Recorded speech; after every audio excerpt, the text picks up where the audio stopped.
All right, Erev Tov, we're back to the Kuzari class. Also, they're being recorded finally. So hopefully we'll know what we're doing with these recordings, and then we will let you know where you can hear them. Charlie? Is Charlie going to do it? We'll figure it out. Okay. Right now we're on page 82. We're on 83. 82 and 83, that's what we're holding. Yes. I want to rewind a little bit just so that we know where we are. It's been a little bit of a break. I want to make sure that we're on the same page. We know what we're holding. I'm excited, so excited to be back learning Kuzari together.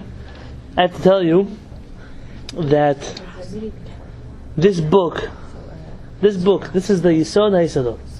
This book is the foundation of our belief. Everything we believe in is in this book. If you had this book and the Rambam and the Tanakh and the Shulchan Aruch, you'd be good to go. Oh, okay. You don't need anything else. That's the Torah. So, not just is it our belief system, but also the way we think and the way we understand things and the way we perceive things. The fact that this book is written in a dialogue form makes it very special. You know, he's not the only one. Many books were written in dialogue form. Unfortunately, over the years, this style of writing became very unpopular, and people changed this. You know, there's a famous English translation of the Kuzari, and if you went to buy it, you would not know where to find yourself, because it's not actually the Kuzari. There was a Rabbi Yecheskel Sarna, one of the giants of Ashkenaz, and he decided, listen, the style is outdated, back and forth, back and forth, back and forth. It's confusing. I'd rather put together the book more clear, more concise, step by step by step by step. He took apart the book, put it back together, no conversation, and they sell it as the English translation of the Kuzari. But it's not the English, it's a new book. Really, it's a new book. Because when you lose the discussion here, you lose the book itself. Another book like this, a famous book called the Mesilat Yesharim, The Path of the Just.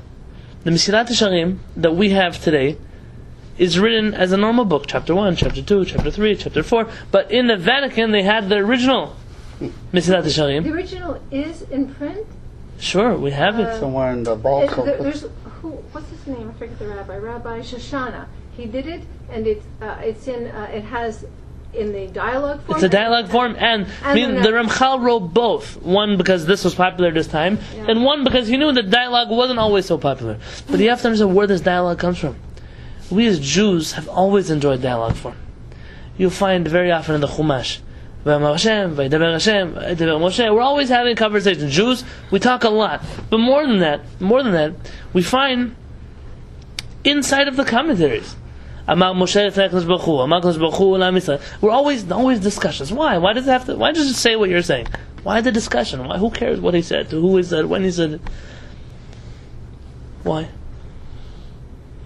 It feels more or less like real people, not just like someone talking to you. More You feel like you're applicable to more part life. of a discussion. Once you feel like you're part of a discussion. How is it more applicable to life? It's more like it's practical, like it's something you can apply. Like it's, Because it's in a dialogue form? yeah, Okay, interesting. it's an interaction going on. It's as if you feel what you have. You get the feeling, the flavor of what they were thinking. So, we kind of feel like we're in the middle of a movie. Yeah. Like we're in the middle of this discussion. I mean, we started with the Kuzari in the beginning when he started having dreams and search, and he went through Islam and Christianity and philosophy, and now he's here with the rabbi. Like we went on this journey with him. And it's very, very engaging. It's very captivating when you're part of a discussion. That's the reason why the Seder Pesach, the most important night of the year, the Seder Pesach, that whole Haggadah is a conversation. This son, that son, the third son, this rabbi, that rabbi argued with this rabbi. The whole idea is to keep people involved, to keep people engaged. And I feel that very often we don't have this style of teaching anymore. We have a lot of lecturers in the world. Lecturers are people, they hire them, they come in for one night, they walk into a room, bam, some powerful message, they walk away, you never see them again. You never engage them. You never spoke with them. You never had a dialogue with them. You know, very often when I once brought somebody to listen to my rabbi speak, Harav Peretz. And he walked out of there saying, it was a nice class. Well, it was a nice class. Did you know the things he said? He said, what did he say? And I told him, I said, Rabbi Peretz didn't say those things. And I said, maybe I'm making it up. But once you engage someone in dialogue, you know the way they speak. You know the way they think. You know the way they feel. So when I go to my rabbi and I say, Rabbi, so can I do this? And he says, yeah. I know the answer is No. probably not. But you can do it because you don't care what I have to say anyways. This idea, so I walk out of the class saying, you cannot do this. The other guy says, but the rabbi said yes. Because you didn't know what our rabbi was saying. You didn't feel it. I sometimes do this to people. They ask me a question. Sure, I'll go for it. Okay. Or the other way around. No, you can't do it. When you engage someone in a conversation, you know a little bit more about them. It's a little bit more of an intimate style of learning. We here feel like we are friends with Rabbi Yonatan Halevy. That we know exactly what's going through his head. We know who the Kuzari is. We know the kind of questions they're going to ask. We know Rabbi Yonatan Halevy has all kinds of funny answers back and pushes them off here and knocks them down over there. The Kuzari is the king of a country called Kuzari. Come sit with us, the same price. I'm listening, but מה זה Kuzari? The Kuzari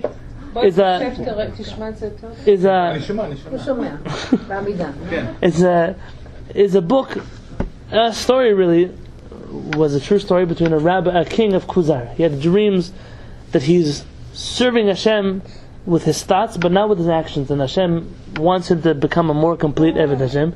So he goes to search out what's the right way to become Eved Hashem, and he meets Christians and Muslims.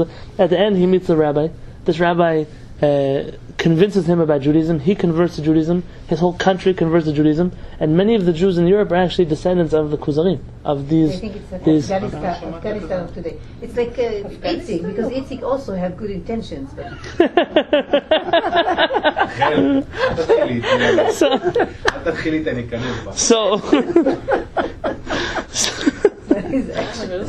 so like this is the dialogue. This is it's much more entertaining. And if I ask, if you ever feel at some point in this class that this is too much of a lecture and too little of a dialogue, please don't feel embarrassed to step in, to say, explain something, to say, I want to ask something, I want to know something. So bringing that up, so is it dialogue because of curiosity to find out more? The questions are more than just intellect? Are they deeper than intellect? What do you mean? I'm not understanding what you're saying. So when somebody give a lecture and opens it up for questions, the curiosity in finding out more than what the lecture was, is the curiosity of a person deeper than just intellect? Isn't it more coming out of a deeper than intellect? Sure. If a person was touched to the point where they're asking questions, there's something deeper in them that's trying to discover something. That's trying to dig through something. Right. That's why we say Lo kabdan melamed. We say in the Mishnah that someone who's very strict cannot be a teacher because he doesn't allow people to ask questions. Velo habayshan lomed. And someone who's too shy can't study Torah either, because you have to have that ability to ask and to answer. You can't just speak all the time. You also have to speak. There was the Lubavitcher Rebbe once said. He said there used to be that an educator had to speak 70% of the time and listen 30% of the time. He said today he thinks an educator has to speak 30% of the time and listen 70% of the time. It's a different generation, a different dor v'dor shav. Every generation has its own people, its own style, its own flavor. I think today might even have to listen more. Have to listen more. The people also share a lot of inner truth that comes out when they ask questions, and that's something very special. But not everyone appreciates questions. And when there are people who don't appreciate questions, my answer is always don't study Torah from them. Don't study Torah from people who don't appreciate your questions. It's very important to know. Because you are your question. You are who you are. You are the feelings that you're feeling. And if someone doesn't appreciate that, then you're learning something that's valuable, but it's not for you. It's not cut out for you. It's not tailor-made for you. My understanding of the world. So, I encourage you, if there's something that comes up, please don't be shy from it. We're here together. But this book, this class, this discussion, we're going out to the Chagim and we're going to get shaken up by that schedule, and then we're going to go into the winter and then it gets dark earlier than even now, and I know people say, oh, it's too late. This class, this learning, this discussion here that we're having, this is the basis of the whole entire Torah. Period. It's not another class. It's not another thing. If you need to miss something, miss praying in the afternoon. Come to this class. This is important. This Torah is important. So let's see what we were talking about last time. The rabbi and the king were having this argument. The Kuzari was telling the rabbi, Rabbi, I can't accept what you're saying. The philosophers, no, it's one thing to tell me that those people in India that had all kinds of fairy tales that they disagree with you, fine. You told me that they don't know anything. But what about the Greek philosophers? The famous Greek philosophers, the pillars of the world of wisdom and culture, they don't agree with you either. So how do you expect me to believe you over the Greek philosophers? So says the rabbi, and we spent about the last month and a half of Kuzari understanding the first half of what the rabbi said. Amar hechaver, says the rabbi, hafilosophim, the philosophers, ein lahashim otam, you cannot blame them for their mistaken beliefs. Mipnei, because shehem am shelo nachalu chokhmah velo Torah. This is a nation of people who not only did they not receive Torah on Mount Sinai, like who? Us. Like us, the Jewish people, or before the Jewish people, like Yeah. No one. For the Jewish people? who are the predecessors of the Jewish people? We spoke about a nation that has the same exact history as the Jewish people. They were killed like the Jewish people. They ran away to Israel like the Jewish people. The Ivrim. The Ivrim, who are the children of Shem. Shem, the Hebrews, the children of Shem. Which is why it's very important that we are Shemim, we are Semites. Because we come from this original school of Shem.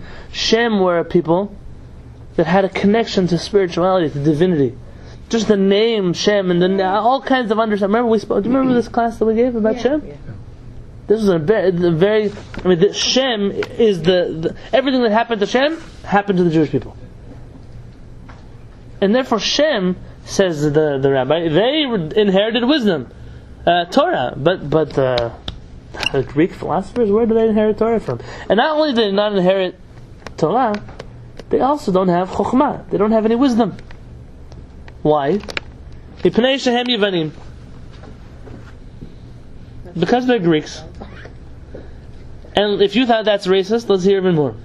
V'yavan mibnei Yef. When he says Greeks, he's not talking about today's Greeks. He's talking about the Greeks in the times of his writing this book. 1,000 years ago. Yeah, you're talking just like when the Gemara sometimes speaks about the Persians or the Egyptians. The Egyptians in the Gemara and the Torah are not the same Egyptians as today. Yeah, the nations changed. We're talking about here a specific country. V'yavan mibnei Yefet. He's not from Shem. Yavan comes from Yefet. HaShochonim b'tzafon, which live in the north. V'chokhmah, and the wisdom, she Yerusha Adam, which we received as an inheritance from Adam Harishon. V'chokhmah muchzeket b'koach Eloi, it's a divine wisdom. Einei nakim bezer Hashem. It's only from the children of Shem. She's Zgulat Noach. Shem is the chosen child of Noach. Just like Yitzchak is the chosen son of Abraham, and Yaakov is the chosen son of Yitzchak. There's a lineage, someone who continues their parents' path. And these are the children of Shem. Lo paska chokhmah v'lo tifsok min hasgula hi ma'adam, and they never lost their direct chain, nor will they ever lose their direct chain. I was speaking to somebody about this recently. Yeah. When you go somewhere to a rabbi and ask for psikat halakha, for a ruling in halakha, in essence what you're doing is you're going to somebody and saying, what would Moshe Rabbeinu tell me now if he was here? And the rabbi, when he gives you a halakha, says, I'm doing this kedat Moshe v'Yisrael, like we do a wedding. I'm doing this the way that Moshe Rabbeinu would have done it to the Jewish people. And when you have a rabbi whose tradition is his own, or it belongs to a group that invented themselves, so it's nice, the person carries weight, but they didn't inherit this weight from Moshe Rabbeinu. They only go so far back as themselves, or their teacher, or their school, or wherever they come from. My friend recently got smicha, and he received the smicha from a student of Rabbi Soloveitchik. And at their smicha ceremony, they gave him a certificate which had his name and his rabbi's name and Rabbi Soloveitchik's name And Rabbi Soloveitchik's rabbi's name? All the way back until Moshe Rabbeinu. Wow. I saw it. We have such things. If you track your rabbi's rabbi down about 3 or 4 generations back, you can find out exactly how he's connected to Moshe Rabbeinu. Every single rabbi that has real smicha. I'm not talking about call 1-800 smicha. I don't know how those come, but I'm talking about somebody who's like a real rabbi who carries his weight. And it's unfortunate today that in this country especially, rabbis have become speakers, teachers, farmers. I don't know what they become. The rabbis are not, they don't see themselves as, I am a continuation of Moshe Rabbeinu. That comes with a lot of power, but also with a lot of burden, with a lot of responsibility. The children of Shem have this special connection all the way back to Adam HaRishon, to the first human being who was ever created. He says the Greeks, they never got philosophy. You know where the Greeks got their philosophy from? They stole it from other people. They're plagiarists. The Persians had philosophy. The Romans had philosophy. The Greeks, they were the last guys in the block. They just took it over. And that's how you see every other nation, philosophy continued under them. Whereas in Greece, that was the last generation of philosophers. Because when you take something that's not yours, it doesn't last so long. When you take something from where it belongs and plant it somewhere else, most often that piece goes into shock, and then, like a person who has an organ transplant, even if it's a match, and sometimes these things, they don't work out, and then that piece dies. Well, but it belongs there. So what? But you took it from somewhere else that didn't belong here. The same thing with the Greeks. Saying the Greeks may consider themselves wise, they may consider themselves philosophy, but they don't have any. Not only do they not have a tradition in Torah, they also don't have a tradition in philosophy. Where do they come from? You ever go to a university and say, "Who's your professor's professor?" The professors of the world, they consider themselves the elite of society. The elite of the elite. Who's your professor's professor? Some people know who their professor's professor is. Who's your professor's professor? Good luck. It's interesting they don't even bother to ask you that. Because the title is more important than the depth of the title. Because they live on a model. That whoever came before them is important. Very nice. Right. The crux of this problem is they don't believe that where they come from means much. Well, you know why? Because if they believe in the theory of evolution, so the further back you go, the closer you are to the monkeys. So you want to be much further, right? Exactly. Us, we believe that the closer you are to Moshe Rabbeinu. So of course you want to be closer. So, this idea, though, so they're the elite of society. They're the ones with the wisdom. Go and find a rabbi. Find somebody who inherited real wisdom from somebody. The whole world believes in Moshe Rabbeinu, and nobody can argue with that we come from generations. Even the groups that broke away from Judaism understand the fact that what do they call us? Orthodox. Why are we Orthodox? We do the things the same exact way. We're unchanging. We're obnoxious. We're not flexible. Good. So we do things the same way our forefathers did them all the way back. Define Orthodox as mainstream. Mainstream. Really? Mainstream, really? Okay, well maybe we're not Orthodox. Interesting. What does it mean? Really? Wow. Let's I don't remember which. Interesting. So interesting. let's Right. We may not be majority, but we're. Yeah, she's really not right, but maybe. That's cute. that's a good definition. Let's keep reading. V'lo hayta chokhma biyavan. There was no wisdom in Greece. Ela me'et shegavru v'ne'etka chokhma alehem miparas. Rather, when they conquered the Persians and took their wisdom.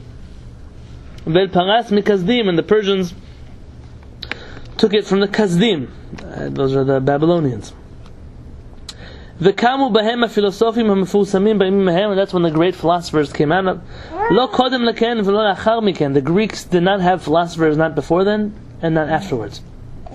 Ume'et sheshava ha'malchut la'romiyim, and once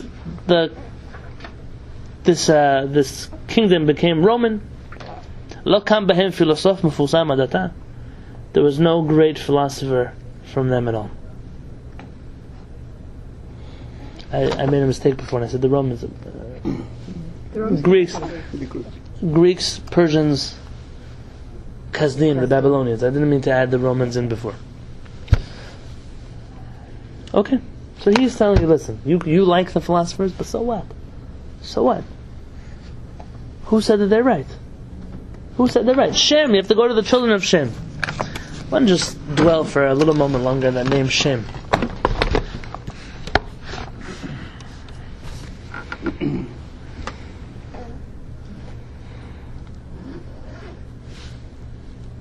Shem, in the word Sham, Shem means a name, or just Shem is the name of a person. Sham, over there. Where are you going? Sham. I'm going over there.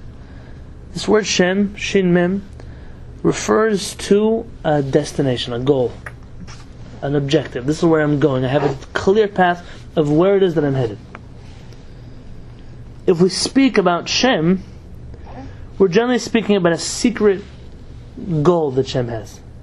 As it says in Tilim, Asa Gevehu Ki Tilim Asa Gevehu Ki Yada et Shmi. He knew my name, my Shem. And Hashem therefore says, I'm going to keep it a little bit hidden, a little bit mysterious. A person who knows where they're going has then the ability to manipulate and to make decisions and affect that journey. Someone says, I'm going to LA. So you can go straight to LA. He can take a stop by the ocean and relax for the day. He's in full control of where he's going at his pace and then the way he's going to get there.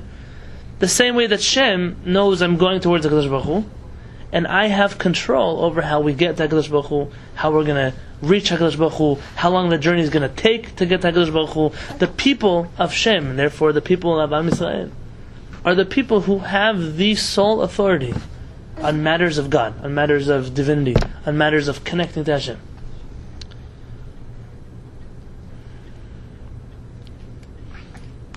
You know, when Moshe Rabbeinu was standing by the burning bush, Moshe Rabbeinu, he has a mission. His mission, to get the Jewish people out of Egypt. Moshe Rabbeinu, there's one thing that bothers him over there. What's bothering him? So the Jewish people, I'm going to come and say, I came to save you. And what is the Jewish people going to tell me? They're not going to believe him. Why are they not going to believe him? What does he say? Oh, very nice. Hine anochi ba'al b'nei Yisrael. This is Shemot in the 3rd chapter. Hine anochi ba'al b'nei Yisrael. I will come to the Jewish people. V'amarti lehem, and I will tell them, Elohei avotechem shlachani lechem. The God of your forefathers sent me to come save you. V'amru li, and they will tell me, Mashmo. What's his name? What's his Shem? And what does Moshe Rabbeinu say? Ma umar alehem. I don't know what I'm going to tell them. Hashem, they're going to ask me your name, and I'm not going to know what to tell them. What? You don't know who you're talking to? Just say Hashem sent me. What's the problem here? Something about this word Shem. There's something that Moshe Rabbeinu feels. It's like a secret password. So you go to that cave, the open sesame, the other doors open up. Moshe Rabbeinu says, there's a name that I need to know. And Moshe knows that if he comes to the Jewish people and says, I'm going to speak in the name of your forefathers, and they're going to say, yeah, so what's his name? And I say, I'm not going to have the right password. Who's going to believe me? It's like, sometimes I feel bad for the Christian missionaries when they come to talk to us, because they don't even speak our lingo. Like, if they spoke our lingo, they're a little bit more convincing. They know our words. They know how to say Hashem. They know how to say Eretz Yisrael. But they come to us and tell us about the land of Israel and the fires of hell, and they speak to us about, we don't even know what those words mean. They speak to us about sins and iniquities, and unless you're like an avid reader of the Art Scroll Chumash, you don't know what these words even mean. It's like, I'm going to come to you and say, I'm going to save you. Because, what are you going to save me from? Well, I'm going to take you out of this kingdom and put you in the kingdom of grace. Jews don't even know what the kingdom of grace means. We've never heard of such a thing before. I could never understand the concept. Yeah, the concept. I could never understand. So, we don't know what these words mean. So you're coming to save me. It's obvious I'm not going to listen to you, because you don't speak my language. You don't speak my language. It's like, I'm going to ask the missionary, so listen down. Let's open up a Tanakh. You know how to read Hebrew? Doesn't know how to read Hebrew. You don't know how to read Hebrew, so how are you telling me how to read my book? How do you even have the gall to do such a thing? And that's what saves us. And our biggest problem is suddenly when the missionaries show up to us, not as Christians, but as Jews. Suddenly they speak Hebrew, they know words in Yiddish, they know, what time, davening is, and you're like, whoa, maybe he's really one of us, maybe, I don't know. That's when it gets confusing. Moshe Rabbeinu says, I'm going to go to the Jewish people, and I'm going to tell them, I came to save you. And they're going to say, who sent you? And I'm going to tell them, I don't know, God. So who's God? If you would go to your grandparents and say, do you believe in God? So it's a different religion? I don't know who God is. I never heard the word God in my life. Who's God? Yud Kei Vav Kei. I heard of him before. Elohim. I've heard of him before. Tzevakot. I've heard of him before. Whoa. God? I've never heard of God before. Never heard of that name.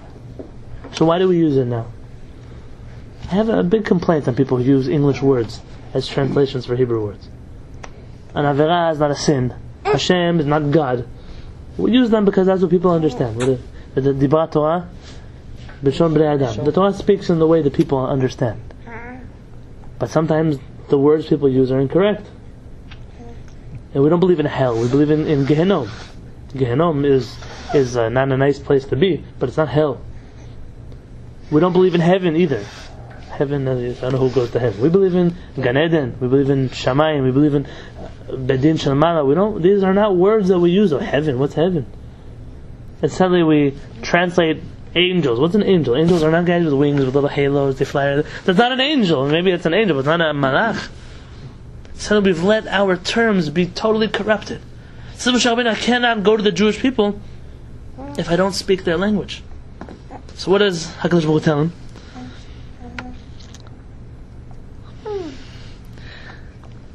Moshe Rabbeinu gets very frustrated because when Moshe goes to convince Paro, is he successful with convincing Paro? He says, let my people go. Is he successful in letting the Jewish people go? No, he's not, and he complains. And what does he tell HaKadosh Baruch Hu?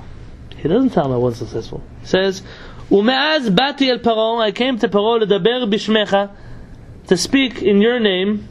Hera la'am hazeh v'atzel lo hitzalta et amecha. Moshe says, not only did I not save the Jewish people by using your name, I actually made it worse for the Jewish people. Every time Moshe Rabbeinu went, Paro made it worse. Moshe Rabbeinu has a complaint. He says, I used your Shem, and it didn't work out for me. The secret password didn't work out. This bothers Moshe Rabbeinu. The word Shem means a lot more than you think it does. It's not just a people, but it's some kind of secret password. It's why we use the word Hashem, the name. Why don't you just say Habore, the creator? Why Hashem? I'll tell you. My rabbi holds you shouldn't say Hashem. You should say Habore. You should say HaKadosh Baruch Hu. You should say whatever name. Maybe we're already here. You can say a name. The words that mean something. Hashem just means the name. Habore means the creator. But according to the Kuzari, there is depth to the word Shem. There is depth to the word name. Maybe while we're at it, I want to ask you something, please. We've been corrupted. We've been corrupted by there's a group of people, we call them the Yirei HaHora'ah, those who are afraid to give halachic rulings. Instead of telling you, yes, you're allowed to do something, they say, maybe it's better not to do it. Maybe it's good to do. They give you all kinds of maybes. Maybe it's not an answer. Is it okay? Is it not okay? These Yirei HaHora'ah, these people who are afraid to make decisions, are not good for the Jewish people, and they make a lot of problems for us. And they're always telling us not to do things forever and ever and ever. You can never do anything because they don't know if you should do it or shouldn't do it, and so they always tell you not to do it. Comes out at the end of the day, a person who wants to keep Shabbat, pretty much they have to take their hands, put them in handcuffs, and say, okay, I'm not doing anything today. That's what we have left. And then how are they going to do Kiddush? That's a problem. Right? It's a problem, Chanan? He thinks it's a problem too. Yirei HaHora'ah. These Yirei HaHora'ah have also pushed the limit on things to the point where sometimes the things that they think are so good, they're actually doing things that are bad. I'll give you an example. People will tell you that they'll use the word kel. Kel. Instead of saying Hashem's name, El, they'll say Kel. Or instead of saying Hashem's name, Elohim, they'll say Elokim. And they'll even say things like Ze Keli V'Anvehu. this is my God and I will glorify Him. They want to do a mitzvah. Zeh keli v'anvehu. So according to Harav Masas, they're serving Avodah Zarah. Because we don't believe in a keli.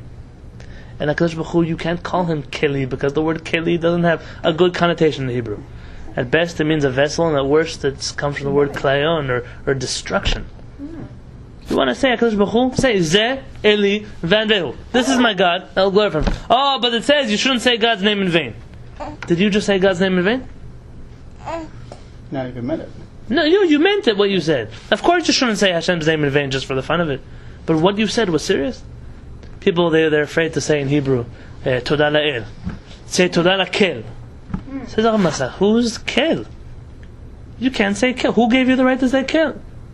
Say Todah la'el, give thanks to HaKadosh Baruch Hu. Don't be afraid. So I know there are many rabbis that say you should be careful and be careful. I even go to people's houses and they sing Shabbat songs. To the point where if you ask somebody, what's the name of the Shabbat song? They'll tell you it's Kari Bon Olam.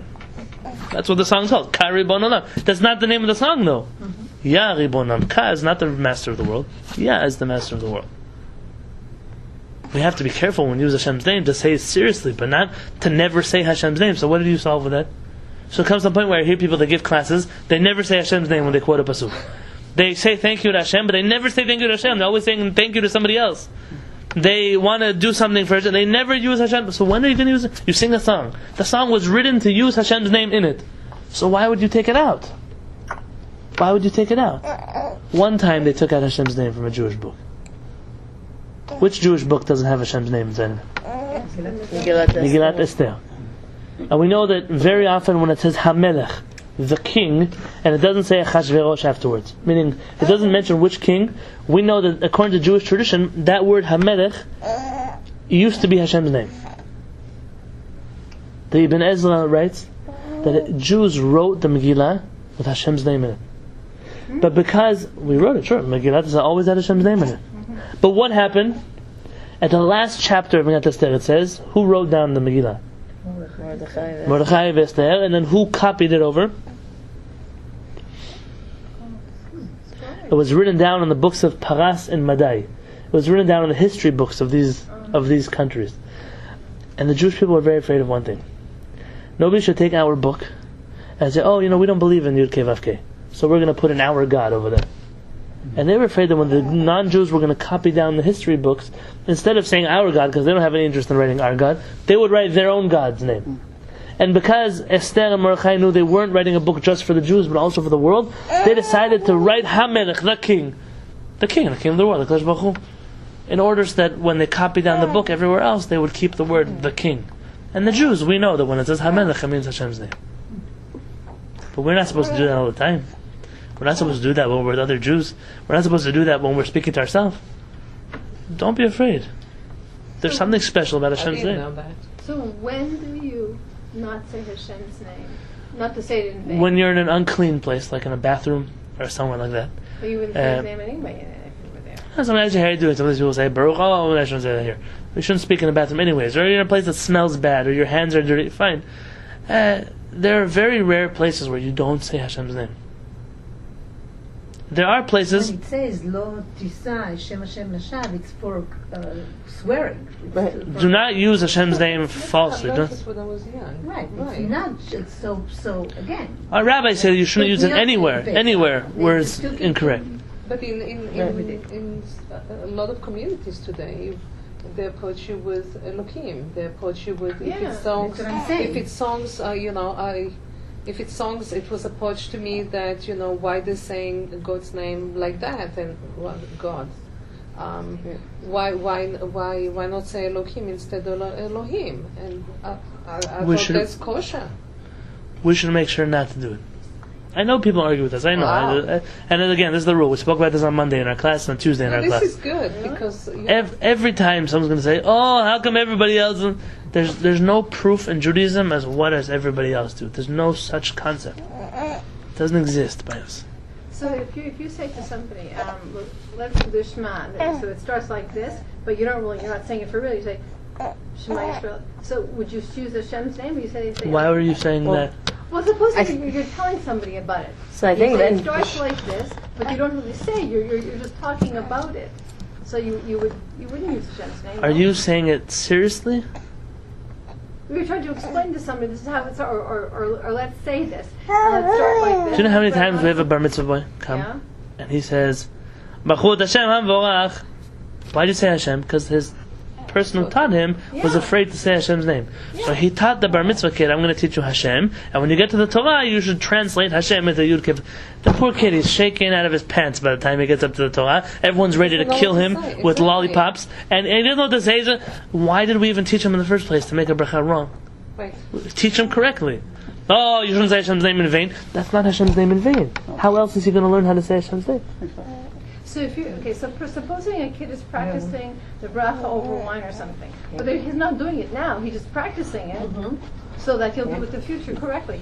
So then you don't say Hashem's name, or you do say Hashem's name. He would say Hashem's name, and you wouldn't answer Amen because it's not a real bracha. So he can say it with Hashem's real name without, and he's just practicing. That's how else is he? Well, how's he going to learn? When my kids both learn for the bar mitzvah, they also learn Elokim Hashem. I've seen mothers do one thing that's wrong. I've seen mothers do this when their children are, let's say, this age. Maybe I'm exaggerating. 2 months older, and they want to give them a bottle. They'll go Baruch Atah, and they'll say Hashem's name. And then they make the bracha. Shakol Yabel. Oh, here's your bottle. Why did you just say bracha? First of all, he has no idea what you're saying. The second half, you're not allowed to say. For themselves, it's okay. But they're not drinking anything. They're making the bracha for the baby. But the baby doesn't have to make a bracha, for God's sake. That's saying Hashem's name in there. Right, but let's say when I put him to sleep, which I do, I sing to him the Shema. I say Hashem's name because first of all, I can also say the Shema, Right. and I want him to hear it correctly.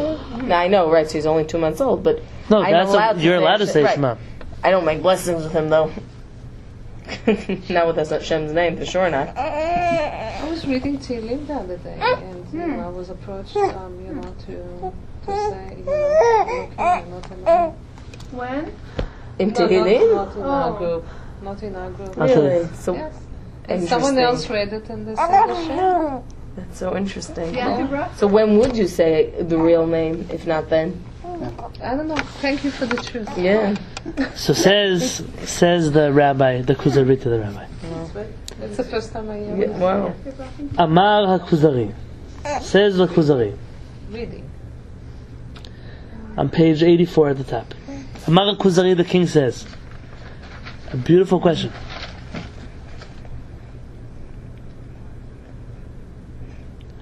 וכי זה מחייב שלא נאמין לאריסטו בחוכמתו? Is that reason enough not to believe Aristotle just because he didn't receive it in transmission? He came to a truth on his own. Are you going to reject what he's believing? He could prove it to you logically. Does logic have to have a transmission, a tradition, could they thought of everything before? Man, the guy came to the truth. If it's true, so you should take it from it anyways. And if it's not true, so throw it away, even if it comes from a transmission. But why does it make a difference? Maybe Aristotle says something right. And we uses the word v'chizeh mechayev. Is it reason enough shelo na'amin, that we should not believe Aristotle and his wisdom? 2 things. We're going to dwell on the word believe in a second, but what's the question the Kuzari is asking?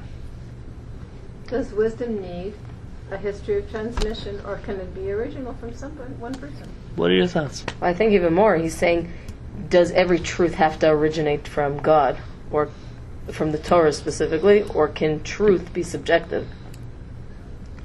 Not subjective. Okay, I don't know that the Kuzari is going to go that far, but it's also a good question, meaning we believe at the end of the day that all beliefs come from Hashem.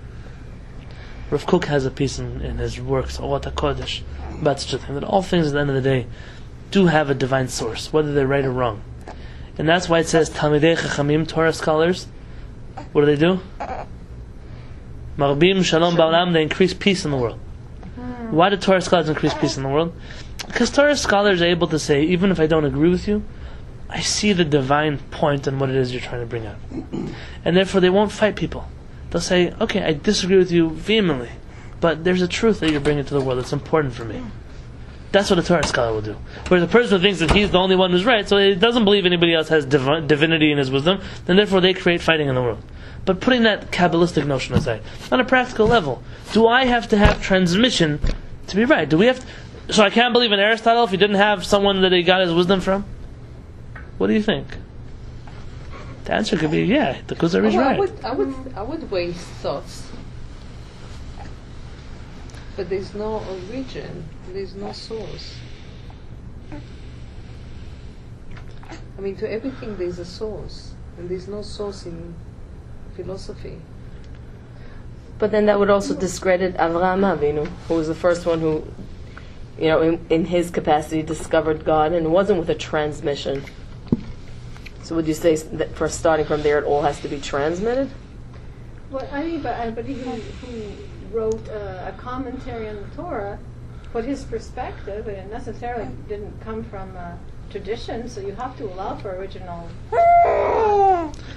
The Kuzari is saying, look at Aristotle's writings and then argue with him. Don't tell me that just because he's Greek, just because he's a philosopher, we don't need to care about what he has to say. Right. He's being very practical here.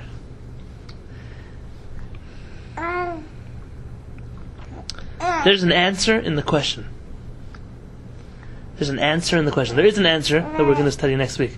The Kuzari is going to answer this question. It says, yes, we don't believe what he says because you didn't have a transmission. But to understand that, we have to understand a few other things, and we're going to leave that for next week. Next week, we're also going to understand how a person, if they approach the truth on their own, always mixed into their truth is going to be something subjective. And people will read into things. You know those people, they'll read into something, and it doesn't actually say that there. But why are you reading it? Because for you it has to be that that's what it means. You're not willing to allow for a different conclusion, and therefore you have to read yourself into that text. There are many people like that in the world. Sometimes people even see things that didn't even happen because that's how they live their life. Aren't we actually conditioned to think like that? I mean, there's some kind of an ego that we are thinking that we are being conditioned to think like that. We call it humanly, but aren't we conditioned like that? Sure, we're conditioned. Doesn't mean it's a good way to think. What is a good way to think? It would be. Well, we're going to see next week. We're going to see what's a good way to think. We can't think of. But let's find an answer in the question. Tell me one problem with this question. The English translation is not good. What's the word in Hebrew here that's a problem? V'chizem mechayev, is it reason enough, shalon na'amin, that we should not believe la'aristo v'chokhmato, Aristotle's wisdom?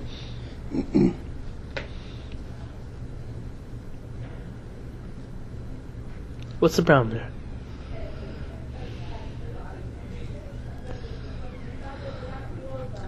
Who says that Aristotle is wise? Okay, we're gonna next paragraph. We're gonna talk about this. That's a good point. But let's put that word aside. Assuming that because he was Aristotle, he was wise. Okay, you're close. Not in the wise part, but in something else. Transmission? He mentions the word na'amin. Why? That's reason enough not to believe Aristotle? Belief here is the hard word. Right. Says the rabbi, he doesn't even say this, we're just reading it from the text. You're coming off to me now as some kind of intelligent person. Who cares if Aristotle has divine transmission or wisdom or any belief system?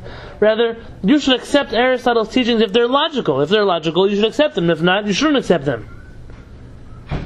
But then he goes on to say, well, that's seemingly his question, right? He's telling the rabbi, why don't you just weigh each thing that Aristotle says and logically decide if they're right? But that's not really what this guy's saying. He uses the word belief. Is that reason enough not to believe in Aristotle? What do you mean believe in Aristotle? You just told me I should weigh things logically. Am I weighing things logically? Or am I believing in him? And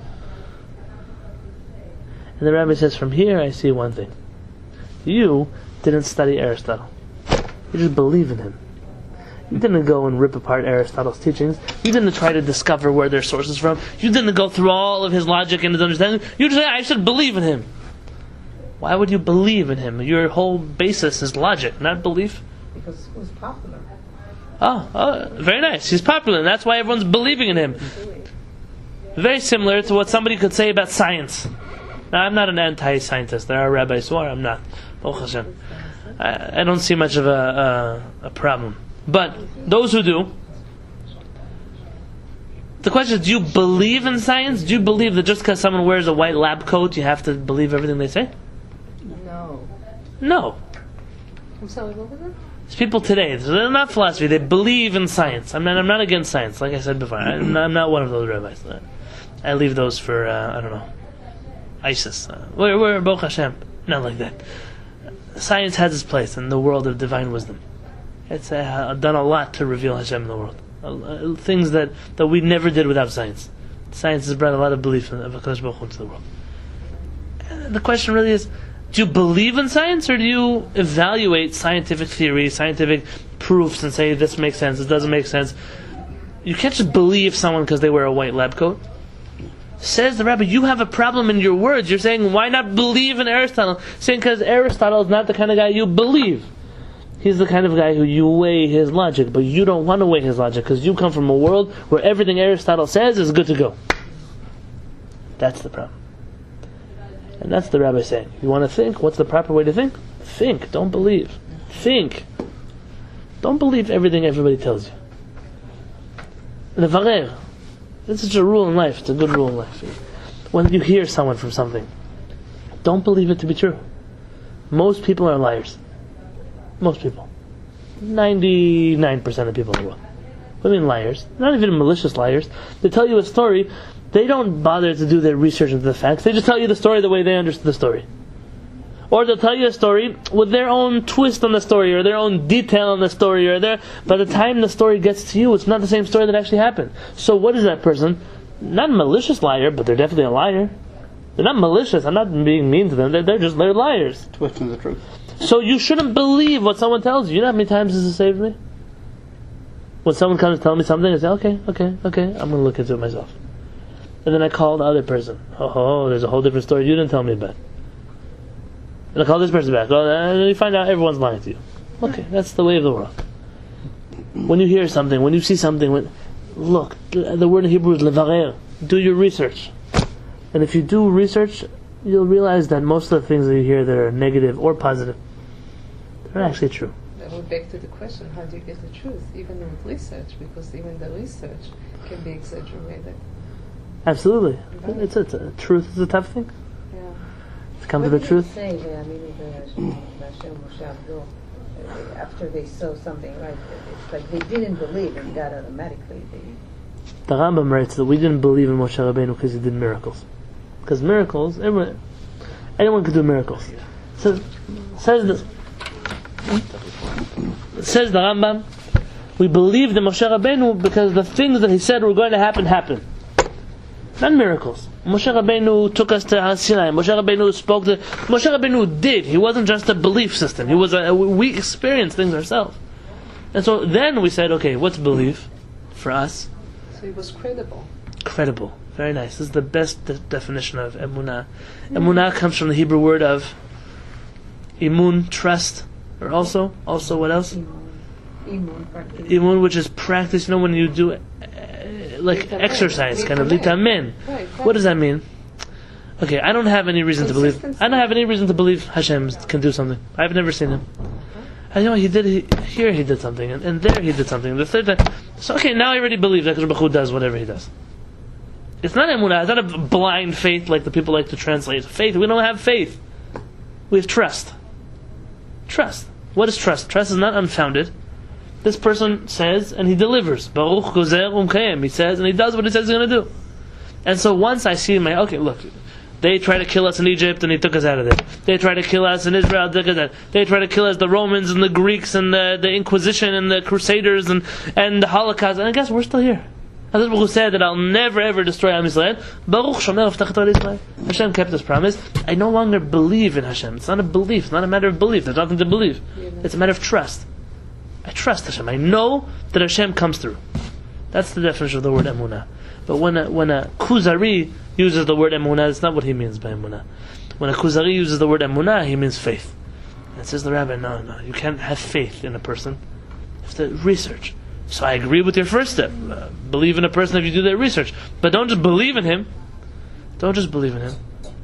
And that's the message for this week. Don't just believe. Do your research. You don't have to always question. You don't have to always never believe. That's not also a healthy way of life. Sometimes just to let people be, let people live, let people... But at the end of the day, for yourself, hold yourself to a higher standard. Do your research. Don't be one of those people who think. Be your own person. So a question there, you mentioned that all people, 95% people are liars, and I tend to agree with that. How did oral law, after 1500 years, was written down after it's been taught from one to another with a twist? Everybody had a twist on that. How was it written down where we value that so much today? 1500 years, 1300 years, so many generations, so many twisting, and eventually it's being written down. Now we've got something. But from the beginning to when it was written down, it was mouth to mouth to mouth. It wasn't so long. It wasn't so long. What do you mean? In the introduction to the Rambam, he makes it count. It's a few generations. Wasn't so long. From the time that we received the Torah until the time that we wrote down the time that we finished writing down the oral Torah was 40 generations. 40. So, what do you say to 40 that? generations is not so long. We're talking, if we had to repeat what you just told us here, okay, it would be a different story between all of us probably. Sure, if you were a normal... The CT, he said he gathered all the sages at his time, and they each told him what they heard. So he actually recorded everything. How did he record it? Right. He took That's when notes, they yeah. wrote it down. Mm-hmm. Rabbi Yonatan Halevy. Mm-hmm. He mu'arach. But Yonatan Halevy is the first generation or is the 40th generation? He's the 40th. He's the 40th generation. So my Right, question so- goes back to... Somewhere in the middle. He's not the took 40th the either. sages. He's not the 40th. He's like Can I just say something? 30. When you said before everybody's a liar, so I think what we really want to say is not everybody is careful about the transmission of the information. Oh. You just answered Ariela's question. Right, because I think when it came to the oral Torah, people were extremely careful about the transmission of the information. So it was the truth. It was accurate because you pay really close attention. You make sure it gets transmitted exactly correctly from father to son. It wasn't like something you were just saying. It wasn't a story. It was a They lacha. really paid great attention. They took great effort to make sure the transmission was accurate from father to son, No? When you go to a sofer, which about mezuzot, why do you go to the sofer to buy mezuzot? Why don't you just go to an artist? Say, here, you know how to write these letters. Take a ink, take the kosher. It's back to being What does that have But credible? what makes them credible? If the sofer makes a mistake, he takes this mezuzah, rolls it up, and puts it in the garbage. Maybe not the real garbage, but a geniza garbage. When a sofer makes a mistake in writing a Sefer Torah, he takes, depending on the mistake, takes his scraper and scrapes out the whole page. Starts over again. Because we don't tolerate mistakes. We don't handle mistakes. Normal people, they don't care. So what it says, this word, that word, vav here, yud there, big deal. I was giving a drasha in Israel to a group of Israelis. After I decided I'm not going to give drashot in Israel anymore. And I said, why is this parasha? It says with a vav and not without a vav. And the guy said, if it didn't have the vav, you would ask the question the other way around anyway. It doesn't make a difference. You'd ask the same question if it was the other way around. Because for him, he doesn't value that we have a certain way of how we write things. And that's why we don't base our Judaism on street Jews. We base our Judaism only on real Jews, on educated Jews, on Jews who have not just a transmission, but a way of thought, a way of learning, a way that we have taken from Moshe Rabbeinu. So you have a disagreement among our rabbis. Most of the disagreements between our rabbis have nothing to do with the past. Most of the disagreements with our rabbis have nothing to do with what Moshe Rabbeinu said. Most of the disagreements between our rabbis have to do with how do I apply old rules to situations that didn't exist when Moshe Rabbeinu was around. Most of our disagreements are not in the oral tradition.